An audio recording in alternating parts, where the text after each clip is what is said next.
great is our God. Sing with me, how great is our God. And all will see how great is our God. De toute notre âme, oui, c'est toi qui nous as aimés les premiers. Oui, Dieu prouve son amour envers nous, en ce que lorsque nous étions des pécheurs, son Fils Jésus-Christ est mort pour nous. Donne-nous à t'aimer de tout notre cœur et donne-nous à aimer notre prochain comme nous-mêmes. C'est en aimant les autres que nous reconnaissons, qu'on reconnaît que nous aimons Dieu. Merci Seigneur.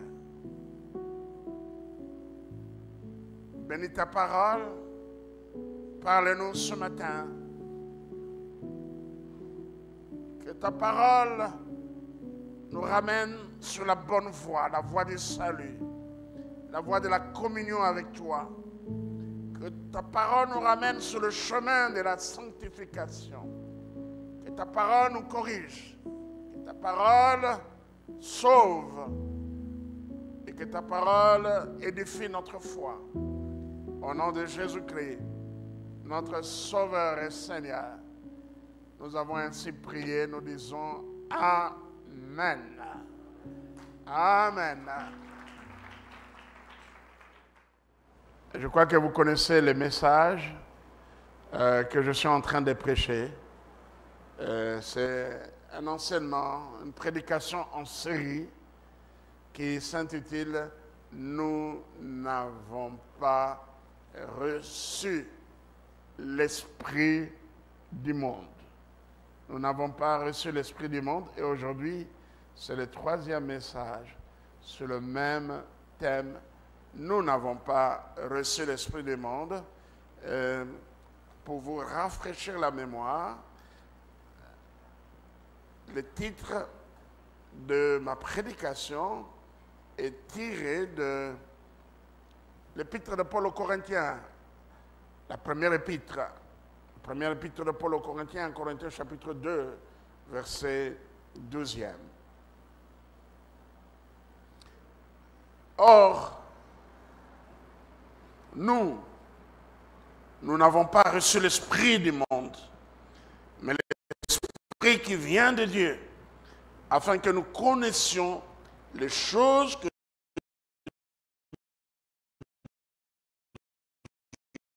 Dieu aussi de replacer toujours dans son contexte. Eh bien, j'aimerais lire quelques versets avant. C'est d'ailleurs une règle d'or dans l'interprétation de la Bible, placer chaque passage biblique dans son contexte immédiat. Donc, les versets qui viennent avant, les versets qui viennent après, et aussi dans le contexte lointain. Alors, j'aimerais lire pour vous, pour nous tous, à partir du verset 6e. Cependant, c'est une sagesse que nous prêchons parmi les parfaits. Sagesse qui n'est pas de ce siècle, ni des chefs de ce siècle, qui vont être anéantis. Nous prêchons la sagesse de Dieu, mystérieuse et cachée, que Dieu, avant le siècle, avait destinée pour notre gloire. Sagesse qu'aucun des chefs de ce siècle n'a connue, car s'ils l'eussent connue, ils n'auraient pas crucifié le Seigneur de gloire. Mais comme il est écrit, ce sont des choses que l'œil n'a point vues, que l'oreille n'a point entendues, et qui ne sont point montées au cœur de l'homme, des choses que Dieu a préparées pour ceux qui l'aiment. Dieu nous les a révélées par l'Esprit, car l'Esprit sonde tout, même les profondeurs de Dieu. Lesquels des hommes, en effet, connaît-il les choses de l'homme, si ce n'est l'Esprit de l'homme qui est en lui? De même, personne ne connaît les choses de Dieu, si ce n'est l'Esprit de Dieu. Or, nous n'avons pas reçu l'Esprit du monde, mais l'Esprit qui vient de Dieu, afin que nous connaissions les choses que Dieu nous a données par sa grâce. Et nous en parlons non avec des discours concernant la sagesse humaine, mais avec ce qui concerne l'esprit, employant un langage spirituel pour les choses spirituelles. Mais l'homme animal ne reçoit pas les choses de l'Esprit de Dieu, car elles sont une folie pour lui. Il ne peut le connaître parce que c'est spirituellement qu'on en juge. L'homme spirituel, au contraire, juge de tout. Il n'est lui-même jugé par personne. Car qui a connu la pensée du Seigneur pour l'instruire? Or, nous avons la pensée de Christ. Amen. Comme je l'ai dit l'autre fois, lorsque Paul a écrit cette lettre aux Corinthiens, il ne l'a pas divisée en chapitres ni en versets. Ça, c'est un travail qui a été fait plus tard par des savants juifs qu'on appelle les Massorètes, je crois, à partir du 5e siècle après Jésus-Christ. Et pendant plusieurs années, je crois, jusqu'au 10e siècle. Alors, je vais continuer ma lecture au chapitre 3. Pour moi, frères, ce n'est pas comme à des hommes spirituels que je puis vous parler, mais comme à des hommes, je suis au chapitre 3e maintenant, mais comme à des hommes charnels, comme à des enfants en Christ. Je vous ai donné du lait, non de la nourriture solide, car vous ne pourriez pas la supporter. Et vous ne le pouvez pas même à présent, parce que vous êtes encore charnel. En effet, puisque parmi vous, il y a parmi vous de la jalousie et des disputes, n'êtes-vous pas charnel et ne marchez-vous pas selon l'homme? Quand l'un dit, moi je suis de Paul, et un autre, moi d'Apollos, n'êtes-vous pas des hommes? Qu'est-ce que donc Apollos et qu'est-ce que Paul? Des serviteurs par le moyen desquels vous avez cru, selon que le Seigneur l'a donné à chacun. J'ai planté et Apollos a arrosé, mais Dieu l'a fait croître, en sorte que ce n'est pas celui qui plante qui est quelque chose, ni celui qui arrose, mais Dieu qui fait croître.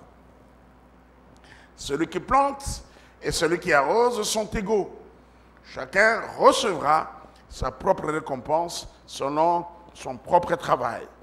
Car nous sommes ouvriers avec Dieu et vous êtes le champ de Dieu, l'édifice de Dieu. Amen. Voilà, nous avons replacé notre texte dans son contexte immédiat. Nous avons au moins une idée. Et comme je l'ai dit, si Paul dit qu'aux Corinthiens, nous n'avons pas reçu l'esprit du monde, c'est parce que les Corinthiens se comportaient comme des gens mondains, des gens du monde. Et voilà pourquoi Paul les traite de charnels. Vous êtes encore charnels. Pourquoi? Parce qu'il y a des divisions. Un peu plus loin, il y a l'immoralité tolérée dans l'Église. Parce que l'un des membres de l'Église vivait avec l'une des femmes de son père. Nous n'avons pas reçu l'esprit du monde. Nous avons déjà vu le premier point, nous avons défini ce qu'est le monde. Et nous avons aussi, nous sommes à notre deuxième point, nous sommes en train de parler les marques du monde. Et pour le marque du monde, nous avons lu dans la première épître de Jean, chapitre 2, versets 15 à 17.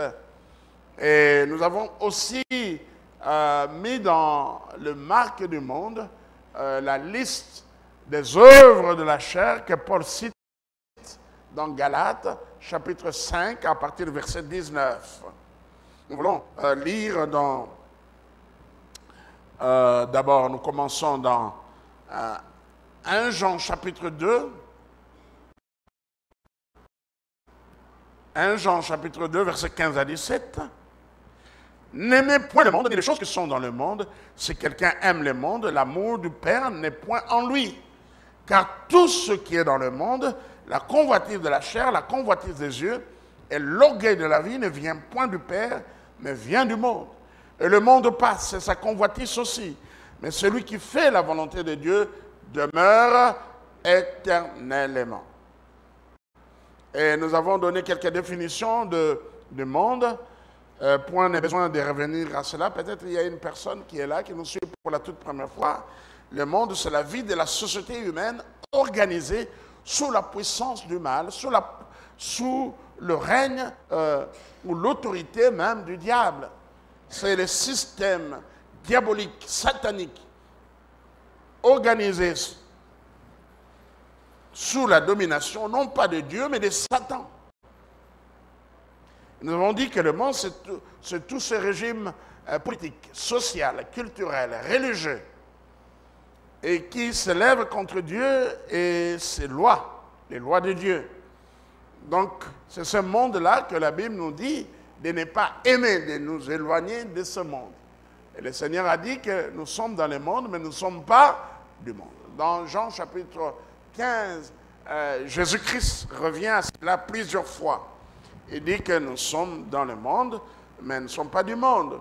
Et nous avons aussi dit que le monde, c'est toute la société humaine organisée qui s'efforce d'être comme Dieu, mais à sa façon, sans vouloir tenir compte de lui-même, ni se soumettre à sa volonté. Et il y a aussi, nous avons joint aux marques du monde, les marques du monde, nous avons joint les œuvres de la chair que nous trouvons dans Galates, chapitre 5, à partir du verset 19. Et un auteur a comparé la liste des Galates, des œuvres de la chair, à un dépotoir, à un déversoir, à une poubelle, là où on vient tout jeter.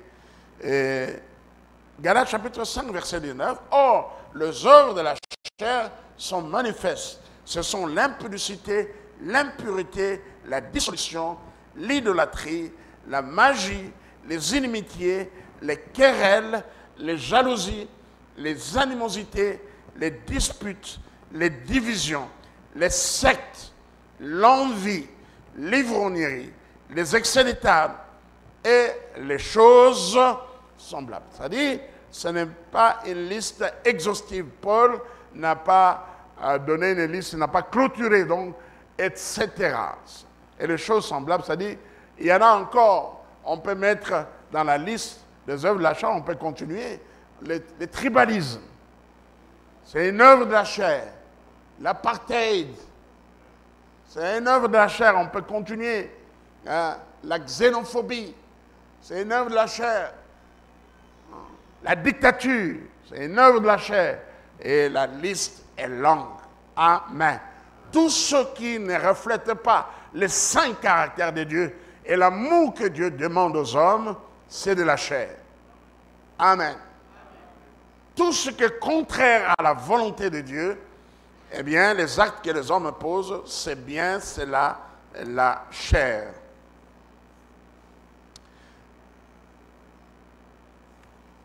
J'avais donné quelques définitions de la chair. La chair est la nature humaine dans sa condition déchue, diminuée, désorganisée par l'héritage de la race dérivée d'Adam, affaiblie et pervertie par des péchés commis sciemment. La chair est la nature humaine dépourvue de tout caractère divin, c'est-à-dire privée de l'esprit de Dieu. Et cette nature corrompue de l'homme rend esclave les facultés intellectuelles, les sentiments, la volonté et aussi le corps. En fait, la chair, comme je l'ai dit les dimanches passés, la chair désigne la somme totale des instincts de l'homme, non tels que sortis d'entre les mains du Créateur, mais comme ils ont été pervertis et rendus anormaux par le péché. J'aime cette définition de la chair. La chair désigne la somme totale des instincts de l'homme, non tels qu'ils sont sortis des mains du Créateur, mais comme ils ont été pervertis et rendus anormaux par le péché. Lisons, je crois qu'on a lu cela, et je n'ai pas terminé de lire le texte de Galates chapitre 5, verset 19 à 20, et l'apôtre Paul dit ceci.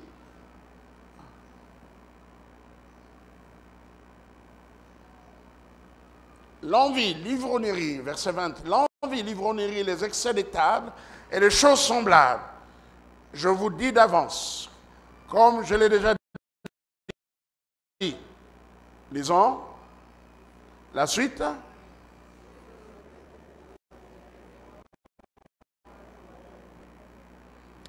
Lisez la dernière partie.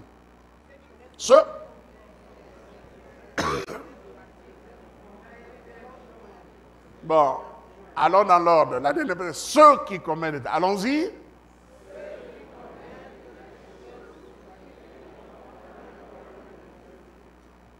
Est-ce qu'on peut encore le relire?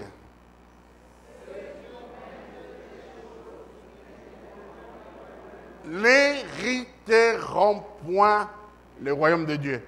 Notre entrée au ciel n'est pas seulement, n'est pas conditionnée par notre foi en Jésus, mais l'entrée au ciel est conditionnée aussi par la manière dont nous avons marché avec le Seigneur. Amen. Parce que la Bible est claire. Ceux qui commettent de telles choses, l'apôtre Paul s'adresse à qui? Aux païens? L'apôtre Paul s'adresse aux chrétiens. Ceux qui commettent de telles choses n'hériteront point le royaume des cieux.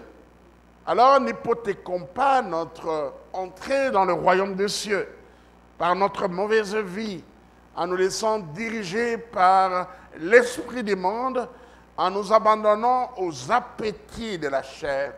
Aujourd'hui, j'avais voulu revenir un peu sur les œuvres de la chair. Et lorsque vous comptez, l'apôtre Paul énumère au moins 16. 16. Dans le 16e, c'est les choses semblables, donc etc. Donc, mettez tout ce que vous voyez, c'est contraire au saint caractère de Dieu. Et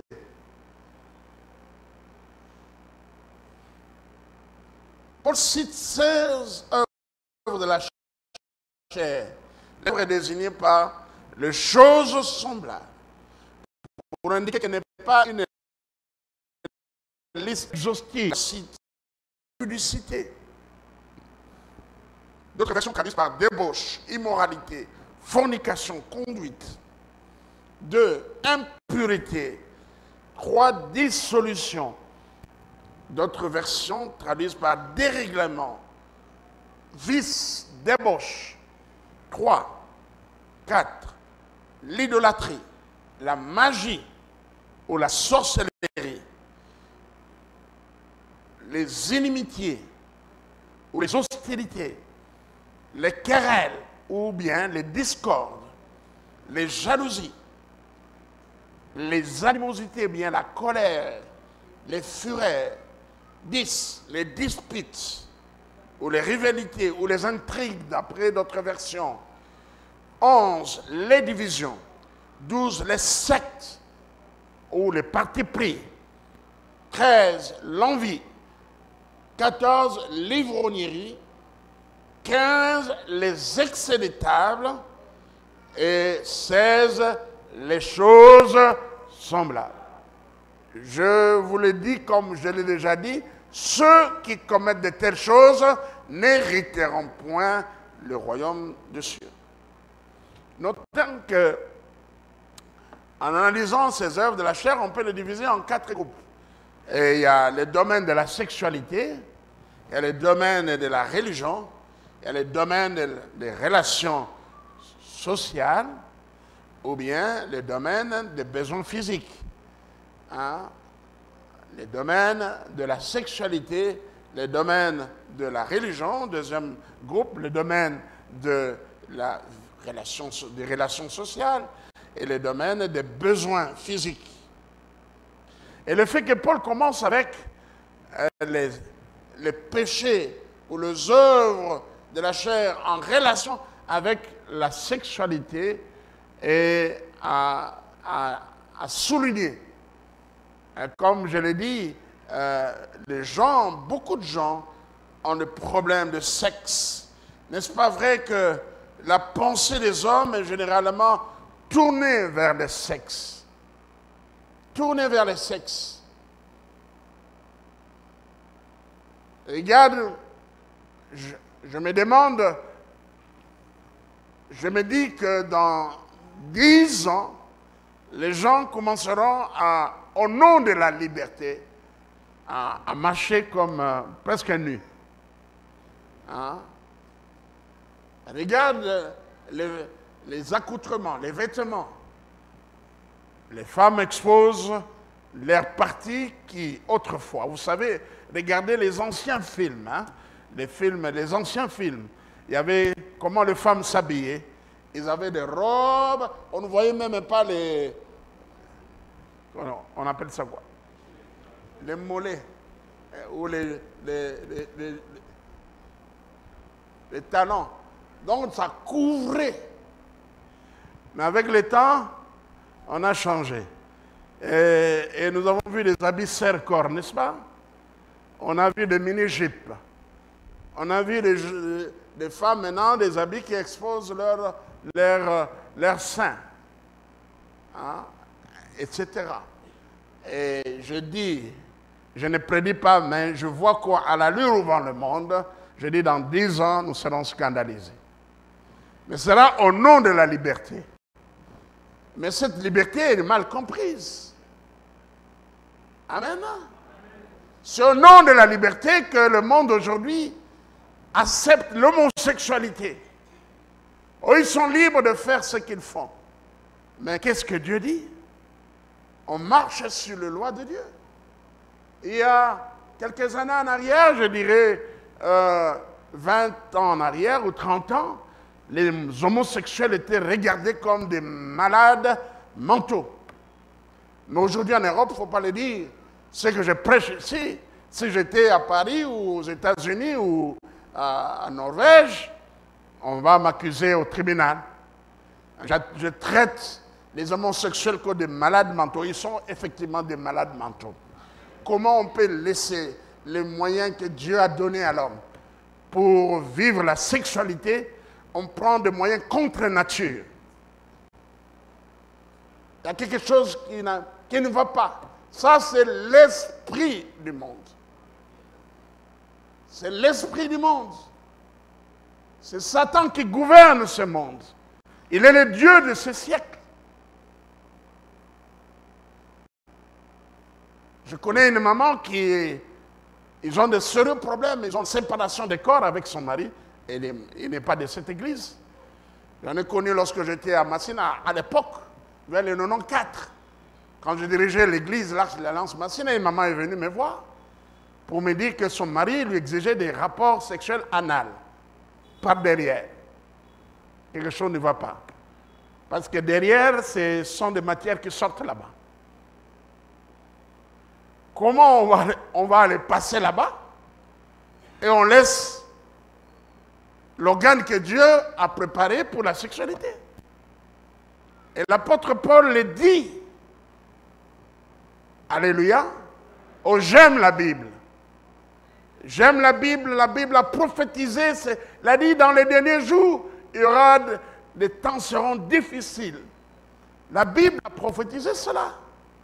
La Bible a parlé de l'homosexualité.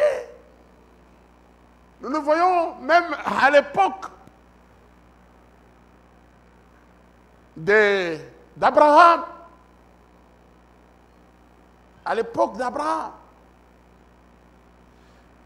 Prenons nos Bibles, allons dans l'Épître aux Romains. Là où l'apôtre Paul dit, les gens ont abandonné le moyen naturel.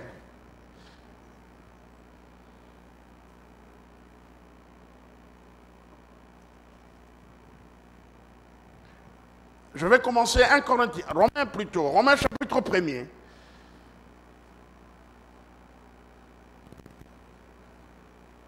À partir du verset 19. Romains chapitre 1er à partir du verset 19. Car ce qu'on peut connaître de Dieu est manifeste pour eux, Dieu le leur ayant fait connaître. En effet, les perfections invisibles de Dieu, sa puissance éternelle et sa divinité se voient comme à l'œil depuis la création du monde. Quand on les considère dans ses ouvrages, ils sont donc inexcusables. Puisqu'ayant connu Dieu, ils ne l'ont point glorifié comme Dieu et ne lui ont point rendu grâce, mais ils se sont égarés dans leurs pensées. Et leur cœur sans intelligence a été plongé dans les ténèbres. Se vantant d'être sages, ils sont devenus fous. Verset 23. Ils ont changé la gloire de Dieu incorruptible en image représentant l'homme corruptible. Des oiseaux, des quadrupèdes et des reptiles. C'est pourquoi, qu'est-ce que la Bible dit? Dieu les a livrés à l'impureté, selon le convoitise de leur cœur, en sorte qu'ils déshonorent eux-mêmes leur propre corps. Eux qui ont changé la vérité de Dieu en mensonge et qui ont adoré et servi la créature au lieu du Créateur, qui est béni éternellement. Amen. C'est pourquoi Dieu les a livrés à des passions infâmes. Oui, Dieu les a livrés à des passions infâmes. C'est-à-dire, vous voulez cette voie, il vous laisse. Mais il y aura des conséquences. Dieu vous jugera. Dieu vous frappera à cause de vos actes ignobles. Amen. Amen. Je vais vous raconter une histoire après. Je continue la lecture. Verset 26. C'est pourquoi Dieu les a livrés à des passions infâmes, car leurs femmes ont changé l'usage naturel en celui qui est contre nature. Et même les hommes abandonnent l'usage naturel de la femme, se sont enflammés dans leurs désirs les uns pour les autres, commettant homme avec homme des choses infâmes et recevant en eux-mêmes le salaire que méritait leur égarement. Je ne sais pas si c'est vrai ou faux. On dit que le sida est sorti du milieu des homosexuels. Le virus du sida est venu de là. Lorsque les gens abandonnent les moyens que Dieu a donnés. Ils font des choses de la folie. Seul un fou peut le faire. Seul un fou peut passer derrière pour jouir sexuellement. Un pasteur m'a dit comment une fille de son église, mineure, qui avait un copain, un étudiant de 26 ans environ. La fille avait 16 ans. Le monsieur, de peur d'engrosser cette fille, passait par derrière. Une mineure sont des gens à arrêter, à mettre en prison. Amen. Amen. Le lesbianisme, l'homosexualité, la pédophilie, l'amour tourné vers les enfants, c'est de la folie. Il y a quelque chose, on doit amener ces gens chez des psychologues. Vous venez à Dieu pour qu'on prie pour vous. Vous avez besoin de la délivrance. Si quelqu'un ici dans cette église fait ces pratiques et vous continuez, vous n'hériterez point le royaume de Dieu. Je vous dirai autant quitter l'église, parce que l'église n'est pas pour les gens de ces gens. À moins que vous vous convertissiez. Si vous faites ces pratiques et vous continuez à venir ici, je vous dis que vous perdez votre temps. Rentrez dans le monde et menez cette vie dans le monde. Parce que Dieu ne vous connaît pas. Amen. Amen. Alors, autant rentrer dans le monde et vivre comme les gens du monde.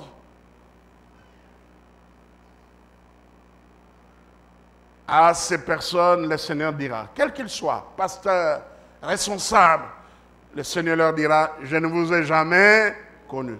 Vous qui vivez dans l'iniquité, je ne vous ai jamais connus.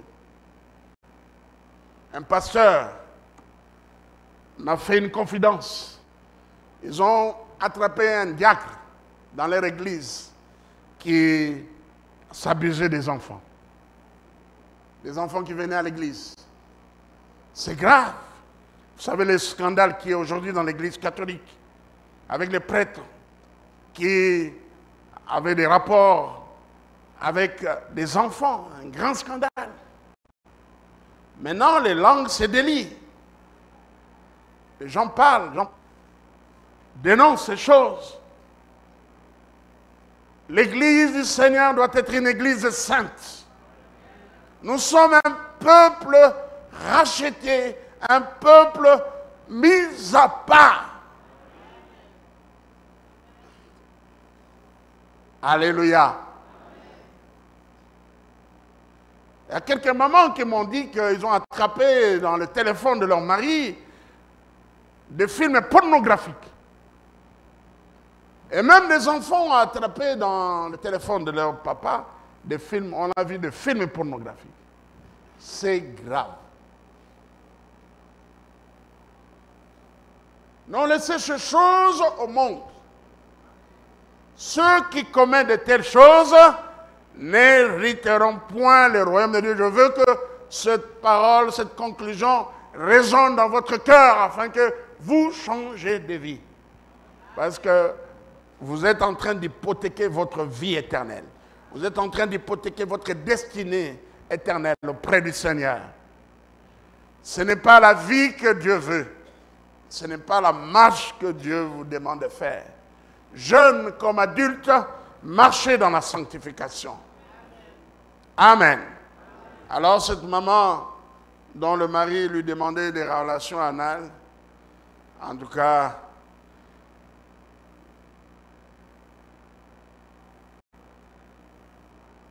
elle m'a dit que c'est un autre pasteur qui me rapporte ça. Au début, elle a accepté. Et puis elle n'arrivait pas à les supporter.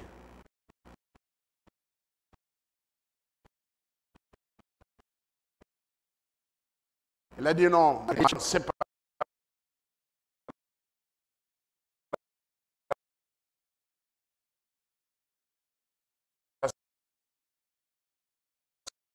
De corps sont des choses sales, abominables. Mais je le dis pour que vous n'empruntiez pas ce voie. Je le dis pour que vous ne pratiquiez pas ces choses, ni chez vous dans vos maisons. Il y a quelque chose qui ne va pas. Amen.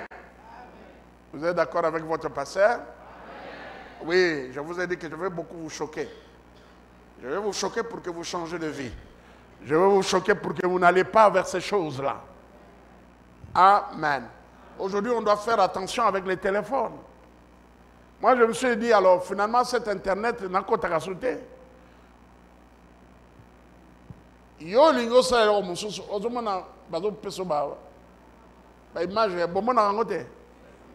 oh, mais comment ça? Hein? Alors, ceux qui sont faibles appuient entre. Et surtout pour nos enfants. On a dit alors finalement, tout est comme un téléphone en haut. Il y a du côté positif pour les recherches, pour les informations. Mais il y a aussi le diable qui utilise ces moyens-là pour détruire des vies. Je dis que nous sommes un peuple saint. Nous allons lire dans Deutéronome chapitre 18. Qu'est-ce que je dis? Lévitique chapitre 18. Là où Dieu dit aux enfants d'Israël. Lévitique 18, à partir du premier verset.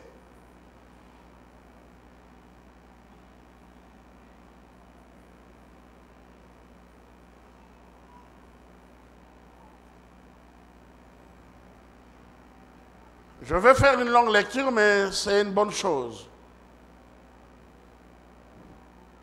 et surtout en rapport avec la vie sexuelle, ici. Lévitique 18. L'Éternel parla à Moïse et dit, parle aux enfants d'Israël, et tu leur diras, je suis l'Éternel, votre Dieu. Vous ne ferez point ce qui se fait dans le pays d'Égypte, où vous avez habité. Et vous ne ferez point ce qui se fait dans le pays de Canaan, où je vous mène. Vous ne suivrez point leur usage. Amen. Vous êtes un peuple mis à part. Un peuple à part. Ce que vous avez vu en Égypte, ne les pratiquez pas. Et dans le pays où vous allez à Canaan, ne suivez pas leur mode de vie. Vous ne suivez point leurs usages. Je vais continuer la lecture, mais nous prenons nos billes, nous allons dans la première épître de Pierre, 1 Pierre, chapitre 2. 1 Pierre, chapitre 2, versets 9 à 10. Vous, au contraire, vous êtes une race élue, un sacerdoce royal, une nation sainte, un peuple acquis, afin que vous annonciez les vertus de celui qui vous a appelé des ténèbres à son admirable lumière. Vous qui autrefois n'étiez pas un peuple et qui maintenant êtes le peuple de Dieu, vous qui n'avez point obtenu miséricorde et qui maintenant avez obtenu miséricorde. Je viens de lire dans la première épître de Pierre, 1 Pierre, chapitre 2, versets 9 à 10. Vous, au contraire, vous êtes une race élue, un sacerdoce royal, une nation sainte, un peuple acquis, afin que vous annonciez les vertus de celui que vous a appelé des ténèbres à son admirable lumière. Vous qui autrefois n'étiez pas un peuple, et qui maintenant êtes le peuple de Dieu, vous qui n'avez pas obtenu miséricorde, et qui maintenant avez obtenu miséricorde. Nous étions dans les ténèbres. Là, ce sont des œuvres, les œuvres de la chair, ce sont des œuvres de ténèbres. Lorsque nous étions dans le monde, mais maintenant nous sommes en Christ. Nous sommes appelés à mener une nouvelle vie en Jésus-Christ. Quelqu'un peut dire Amen. Alléluia. Alors, je reviens dans Lévitique, chapitre 18. Vous pratiquerez, verset 4, vous pratiquerez mes ordonnances et vous observerez mes lois. Vous le suivrez. Je suis l'Éternel, votre Dieu. Vous observerez mes lois et mes ordonnances. L'homme qui les mettra en pratique vivra par elles. Je suis l'Éternel. L'un de vous ne s'approchera de sa parente pour découvrir sa nudité. Je suis l'Éternel. Tu ne découvriras point la nudité de ton père, ni la nudité de ta mère. C'est ta mère. Tu ne découvriras point sa nudité. Tu ne découvriras point la nudité de la femme de ton père. C'est la nudité de ton père. Tu ne découvriras point la nudité de ta sœur, fille de ton père, ou fille de ta mère, née dans la maison, ou née hors de la maison. Ici, c'est le cas d'inceste. C'est le cas d'inceste. 10, verset 10e. Tu ne découvriras point la nudité de la fille de ton fils et de la fille de ta fille, car c'est ta nudité. Tu ne découvriras point la nudité de la fille, de la femme de ton père, née de ton père, c'est ta sœur. Tu ne découvriras point la nudité de la sœur de ton père, c'est la proche parent de ton père. Tu ne découvriras point la nudité de la sœur de ta mère, car c'est la proche parent de ta mère. Tu ne découvriras point la nudité du frère de ton père. Tu ne t'approcheras point de sa femme, c'est ta tante. Tu ne découvriras point la nudité de ta belle-fille, c'est la femme de ton fils. tu ne découvriras point sa nudité. Tu ne découvriras point la nudité de la femme de ton frère. C'est la nudité de ton frère. Tu ne découvriras point la nudité d'une femme et de sa fille. Tu ne prendras point la fille de son fils, ni la fille de sa fille, pour découvrir leur nudité. Ce sont tes proches parents. C'est un crime. Tu ne prendras point la sœur de ta femme pour exciter une rivalité en découvrant sa nudité à côté de ta femme pendant sa vie. Ceux qui ont suivi l'émission hier de la radio Parole Éternelle, j'ai lu cela. On peut brandir aussi cela pour parler de la monogamie. C'est le Lévitique 18. Ici, c'est bien sûr la sœur de ta femme, la sœur de ta femme, mais on peut aussi traduire cela par une autre femme. C'est-à-dire, ici nous avons le fondement même, un verset qui appuie le fondement biblique de la monogamie, un homme et une femme. Tu ne t'approcheras point d'une femme pendant son impureté menstruelle pour découvrir sa nudité. Tu n'auras point commerce avec la femme de ton prochain pour te souiller avec elle. Tu ne livreras aucun des enfants pour le faire passer à Moloch, et tu ne profaneras point le nom de ton Dieu. Je suis l'Éternel. Tu ne coucheras point avec un homme comme couche avec une femme. Qu'est-ce que la Bible dit? C'est une abomination. C'est une abomination. L'homosexualité, le lesbianisme sont des abominations. Tu ne coucheras point avec une bête pour te souiller avec elle. La femme ne s'approchera point d'une bête pour se prostituer avec elle. C'est la confusion. Ne vous souillez pas aucune de ces choses, car c'est par toutes ces choses que se sont souillées les nations que je vais chasser devant vous. Les pays en étaient souillés. Je punirai son iniquité et le pays vomira ses habitants. Amen. Amen. Si Dieu a chassé les Cananéens parce qu'il y avait des péchés abominables qui ont dépassé la coupe, et Dieu a décidé de chasser ces nations et afin que le peuple d'Israël y habite. Amen. Amen. Lorsque vous lisez tous ces commandements, ces lois, vous voyez les soucis de Dieu pour que l'homme puisse avoir une sexualité voulue par Dieu, une sexualité agréée par Dieu, une sexualité responsable, parce que c'est Dieu qui est l'auteur de la sexualité. Mais il a fixé les règles. Alléluia. Alléluia. On ne couche pas avec une bête comme on couche avec un homme ou avec une femme. Non. Ah non. Alléluia. Mais ce sont des choses que plusieurs hommes pratiquent. On voit cela. Nous entendons parler de cela. Ce sont des abominations. Laissons ces choses au monde. Nous sommes un peuple saint. Un peuple mis à part. Amen. Revenons à la liste des œuvres de la chair. J'ai dit qu'on peut le grouper en 4. On peut le rassembler en 4 groupes. Il y a les domaines de la sexualité, les domaines de la religion, les domaines des relations humaines, sociales et les relations des besoins physiques.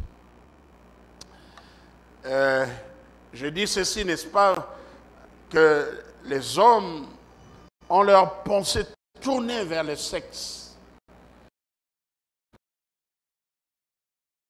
Vous connaissez ce Billy Graham que j'ai paraphrasé, celui qui a remporté la bataille du sexe a gagné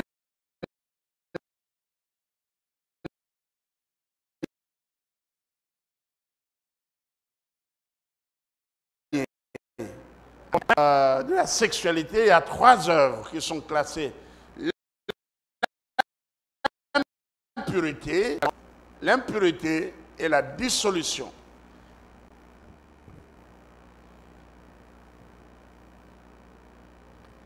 Version Darby parle de la fornication. Nous sommes dans Galates, chapitre 5, que je tourne les pages de ma Bible, à la bonne page. Galates, chapitre 5. Louis II commence par quoi? L'impudicité. Quelqu'un a une autre version de la Bible? Maman Godel. L'inconduite. Impudicité, inconduite. Quelqu'un lit la première œuvre de la chair. Quelqu'un, à part l'impudicité, inconduite. Quelqu'un lit autrement? Bon, la version d'Arby parle de la fornication. Ça vient du mot grec porneia. Porneia. Louis II, d'après les contextes,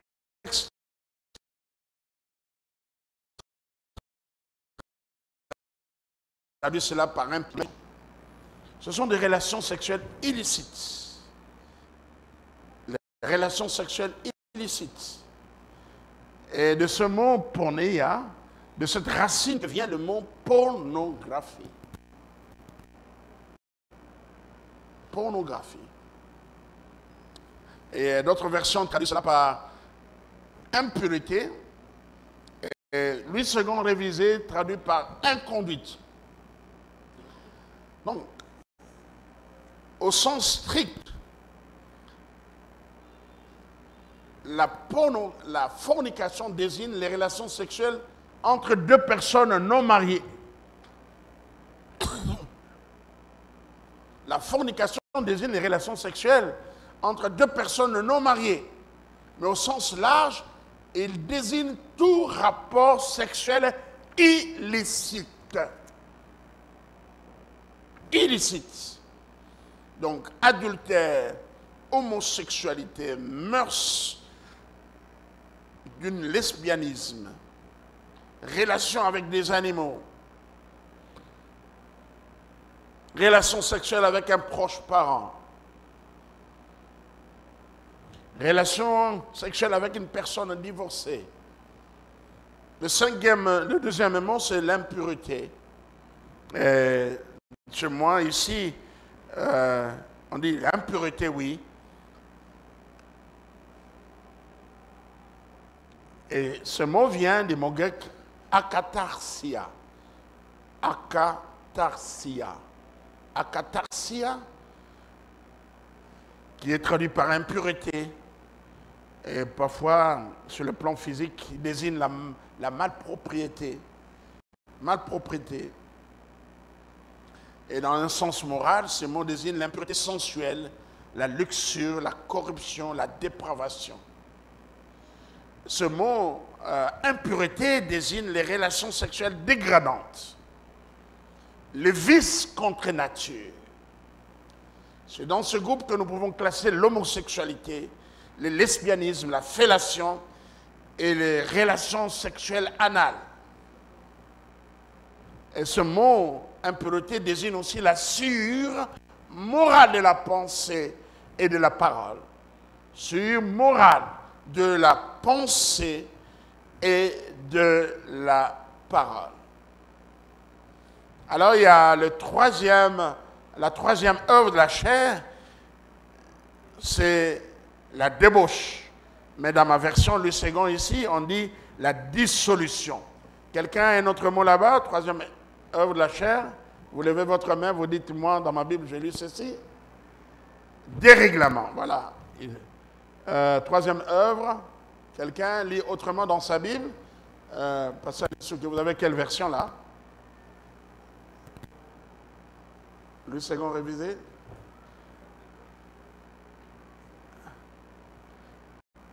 Ok. Dans d'autres versions, c'est la débauche. Ça vient du mot grec aselgeia. Aselgeia. Aselgeia, mon grec. Et peut-être traduit par dissolution, dérèglement, impudicité. Ce sont des verbes, des mots qui sont presque apparentés. Hein? Et ça désigne la luxure sombride, c'est-à-dire sans fin, excès, libertinage, impudence, insolence, mœurs licencieuses, débauche, grossièreté. Comme je l'ai dit, il vient du mot grec esselgeia. La débauche est la manifestation ouverte, publique, éhontée et effrontée de deux premières œuvres de la chair.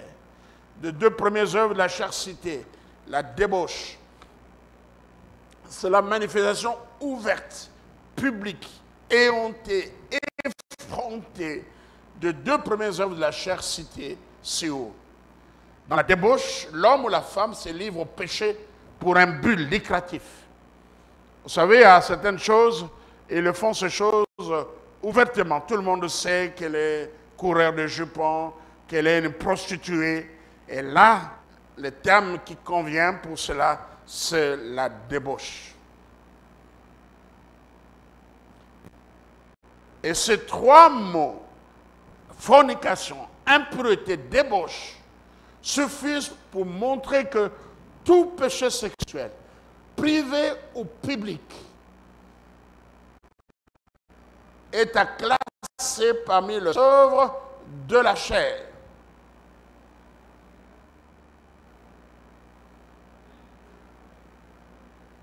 Je dis ceci, ces trois mots, fornication, impureté, débauche, suffisent pour montrer que tout péché public, privé ou public, entre personnes non mariées, des célibataires ou des mariés qui se rencontrent pas avec leur conjoint, de façon naturelle ou contre nature, est à classer parmi les œuvres de la chair. Et l'examen minutieux des œuvres de la chair, lorsque vous analysez ces œuvres de la chair, nous pouvons tirer quelques-unes de ces leçons, ou quelques leçons, cela, ou quelques remarques. D'abord, ceux qui s'abandonnent à de telles pratiques sont étrangers à la vie de Dieu. Amen. Ceux qui s'abandonnent à de telles pratiques sont étrangers à la vie de Dieu. Deux, ceux qui se livrent à de telles pratiques n'ont aucune crainte de Dieu. Ils n'ont aucune crainte de Dieu. Ceux qui se livrent à de telles pratiques, trois, manquent d'amour. N'ont pas d'amour. 4. Ceux qui se livrent à de telles pratiques ne connaissent pas Christ et ils sont encore captifs. Ne connaissent pas Christ, sont encore captifs. 5. Ceux qui se livrent dans ces pratiques sont encore irrégénérés et ils ont un cœur tortué. Comment vous pouvez marcher, mener une pareille vie? Vous venez à l'église. Alors vous n'êtes pas encore régénéré. Vous n'êtes pas encore converti. Vous avez un cœur tortué. Ou bien vous avez abandonné la foi. 6. Notez que ces pratiques occupent une place importante dans les réunions des satanistes, dans le culte et temple païen. C'est dans le camp du diable qu'on voit ces pratiques, et non dans la maison de Dieu. J'ai dit ceci, ces pratiques c'est dans le camp du diable, et non dans la maison de Dieu. Est-ce que quelqu'un m'a entendu? Si vous êtes d'accord, dites un vrai amen. Je dis ces pratiques occupent une place importante dans les réunions des satanistes. dans le culte temple païen.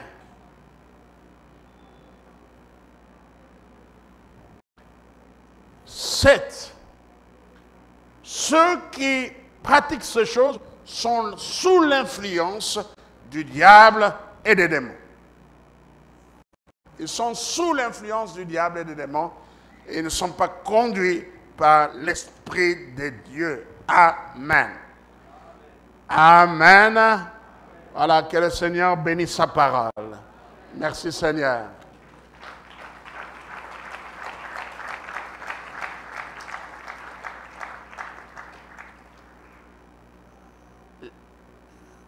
Marchez dans la sanctification. Marchez dans la crainte de Dieu. Votre corps est le temple du Saint-Esprit. Amen. Alléluia. Celui qui détruira les temples de Dieu, Dieu les détruira. Vous êtes un peuple mis à part. Une nation sainte, une race élue, un peuple acquis. Et vous devez manifester, produire des œuvres dignes de la repentance. Amen. Merci Seigneur. Alléluia. Gloire à Dieu. Te ressemble, Jésus. C'est mon espoir.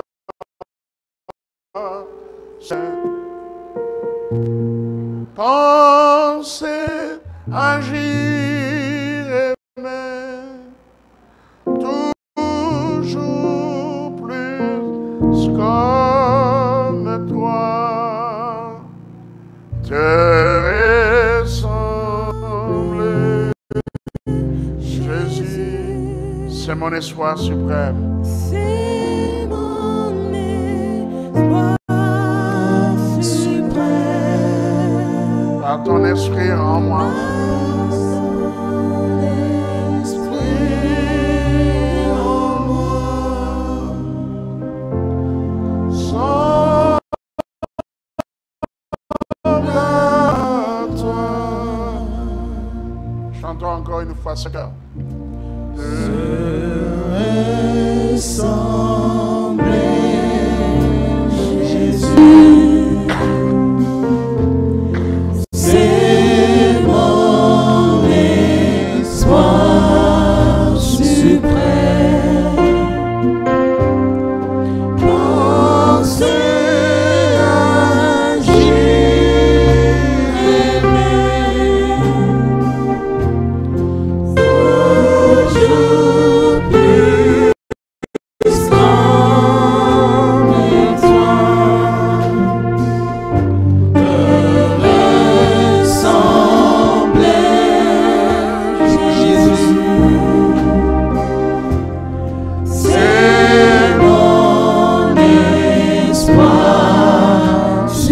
suprême. Par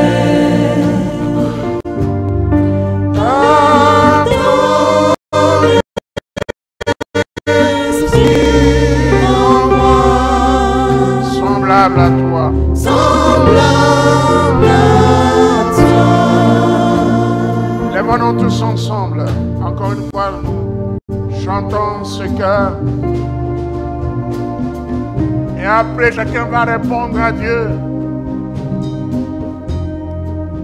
Après, chacun va répondre à Dieu. Nous chantons encore ce cœur.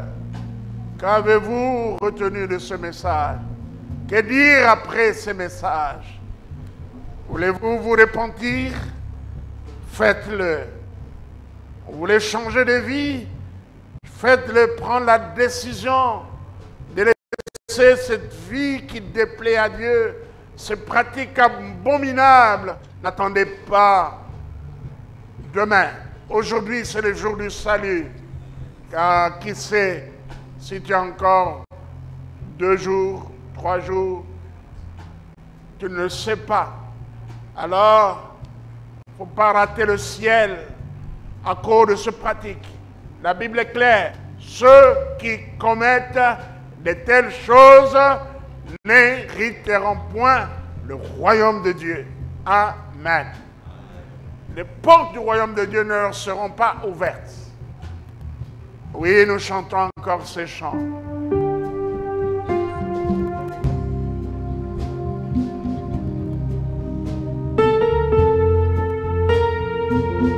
Te ressembler, Jésus, c'est mon espoir suprême.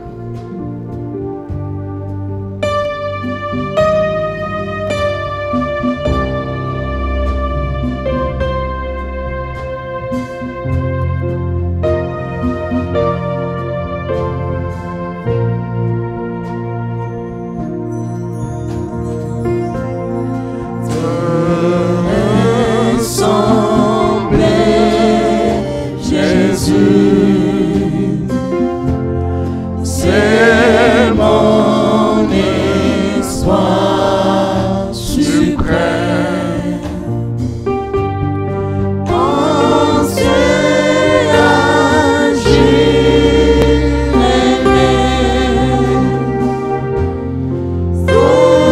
toujours plus qu'en étant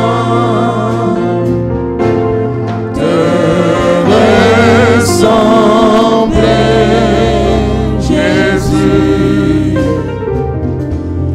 C'est mon espoir suprême. Par ton esprit en moi, Ton semblable à toi. esprit en moi, semblable à toi. Prions tous ensemble. Parlons à Dieu d'après cette parole.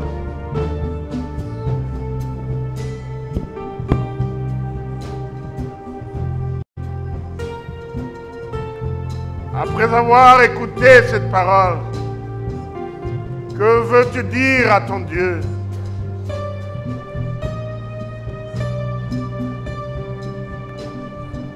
Que pouvez-vous dire à votre Dieu? Est-ce que vous voulez vous engager à continuer à marcher dans la sanctification, dans la crainte de Dieu? Une bonne résolution.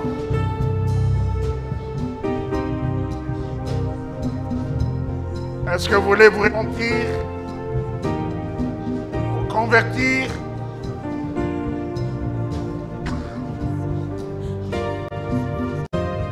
N'hésitez pas de le faire.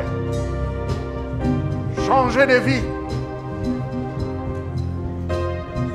Parce que seuls ceux qui font la volonté de Dieu qui vont hériter le royaume de Dieu.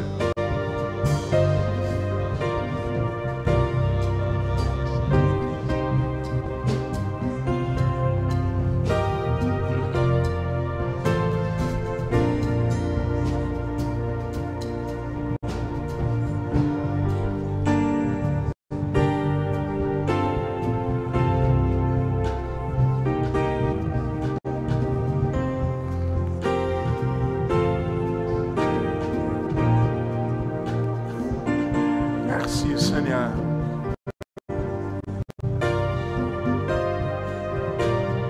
Et je vais marcher dans la sanctification. Car ce que tu veux, c'est la sanctification.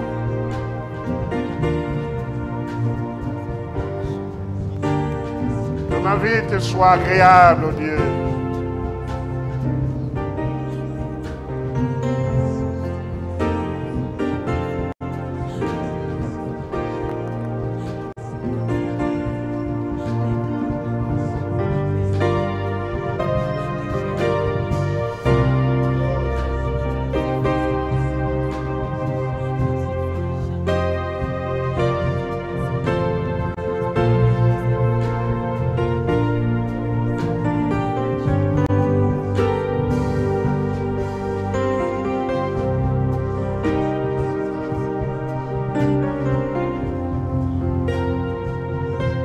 Merci Jésus.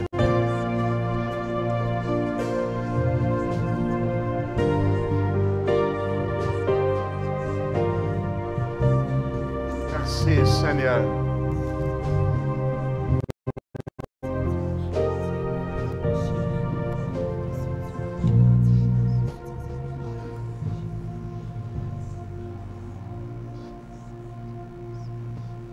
ta parole, la parole de Dieu nous rappelle encore que nous sommes une race élue, un sacerdoce royal, une nation sainte, un peuple acquis, afin que nous annoncions la vertu de celui qui nous a appelés des ténèbres à son admirable lumière.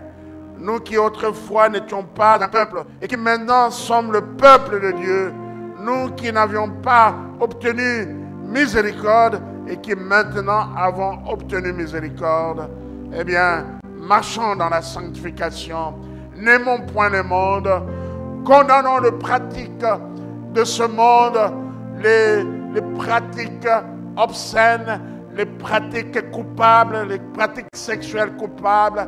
À vous qui êtes mariés, menez une vie sexuelle qui honore Dieu, voulue par Dieu. À vous qui êtes célibataires, eh bien, marchez dans la continence. À vous qui êtes fiancés, marchez dans la continence. Et jusqu'à votre mariage, c'est la parole du Seigneur. Merci Seigneur. Bénis ton peuple. Au nom de Jésus-Christ, notre Sauveur Seigneur, nous avons ainsi prié, nous disons Amen. Amen.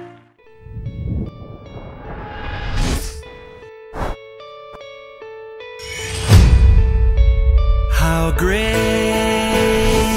is our God?